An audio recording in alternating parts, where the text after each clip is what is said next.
Аймгийн хэмжээнд үйл ажиллагаагаа явуулж байгаа сургуулийн өмнөх боловсролын 113 багшийг хамруулсан хувь хүний манлайлал хандлах сэдвт сургалтыг 3 өдрийн турш зохион байгууллаа.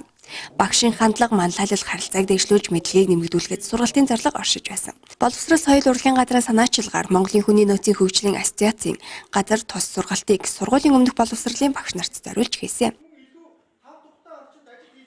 Тус сургалтаар бид бүхэн бас байгуулгын соёл, байгуулгын манлайлал гэж юу юм, хувь хүний манлайлал гэж яг ямар зүйл байх юм гэдгийг бол нэлээд бас нарийн ингэж тусгаж авч байна. Түүнийг бас очиод орон нутагтаа сайхан хэрэгжүүлж ажиллах иймэрхүү бодол санаа их төрж сууж байна.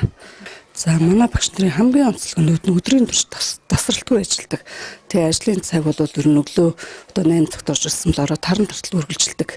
Маш нарийн хамгийн мэдрэмжтэй юм ажил байдаг. Тэгээ бид бүхэн бол хөдөө орон нутагт. За ер нь л тэгэл хөгжлөс тасрахгүй төлөөл ингэж тийм сургалтанд хамрагдаж ер нь л төлөрсөн үе бүсчилсэн сургалтанд болж л өгвөл өөрийнхөө чадлыг дайшлаад ер нь суралцаж ингэ сууж явах хэрэгтэй. Баярлалаа. За энэ сургалт бол үнэхээр сайхан сургалт болж байна.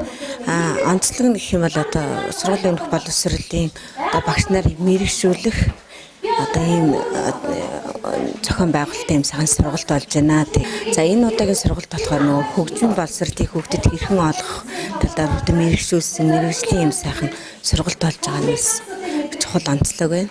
Тэгээд энэ сургалтанд оролцож байгаа нийт багш нартаас амжилт хүсье. Тухайн яг бага насны гэхгүй тухайн багш хувь хүний бас талаар бас ярилцах мөн тэр талаас өгж байгаа сургалт бол онцлог болж байгаа.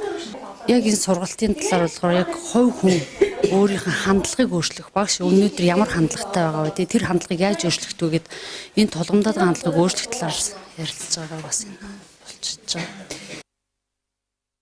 Хувь хүний манлайлал, багшийн харилцаа ба нөлөөлөл, суралцгын арга зүй, сэтгэл судлал гэсэн 4 сэдвийн дор багш өөрийгөө хөгжүүлж, харилцаа, ёс зүй, хөгжмийн боловсрол олгох арга зүй, хэл яриа хөгжүүлэх арга зүйг суралцсан.